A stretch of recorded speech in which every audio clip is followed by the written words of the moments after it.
பொதுச் செயலாளர் அவர்களுக்கு மெசேஜ் மூலியமா கன்வே பண்ணியிருந்தேன். வாட்ஸ்அப் மெசேஜ் மூலியமா. அவர் கால் பண்ண அவர் ரீச் பண்ண முடியல. அதனால மெசேஜ் மூலியமா கன்வே பண்ணியிருந்தேன். பார்த்தாரா பார்க்கலையான்னு எனக்கு தெரியல. இப்போ வரைக்கும் எந்த ரெஸ்பாண்டும் இல்லை எனக்கு. ஹலோ ஹலோ அண்ணா. அம்மா அண்ணா சொல்லுங்க. நேத்து சென்னை போயிருந்தீங்களாம்மா? ஆமா, நான் ஒரு ட்ரஸ்ட் விஷயமா போயிருந்தேன். என்னம்மா? ஒரு ட்ரஸ்ட் வேலையா போயிருந்தேன்.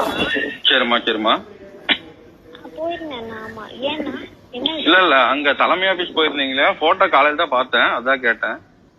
ஆமா, நான் நம்ம ட்ரஸ்ட் ஸ்பான்சர் வந்துட்டு இது ஆனந்த் அண்ணாவோட ஃப்ரெண்டு. அவர் வந்துட்டு என் ட்ரஸ்ட் ஸ்பான்சர் ஒருத்தர் ஆனந்த் அண்ணாவோட ஃப்ரெண்டுங்கண்ணா. ஓ சரி. இப்போ நான் அப்பாயின்மெண்ட் வாங்கி என்ன ட்ரஸ்ட் நேம்? போய் பாருங்க. ஆனா பட்டர்ஃப்ளை சேரிட்டபிள் ட்ரஸ்ட். ஐயோ ஏய் அம்மா, என்ன அம்மா நடிக்கிறம்மா நீ? பேசி பேசி சிரிச்சு சிரிச்சு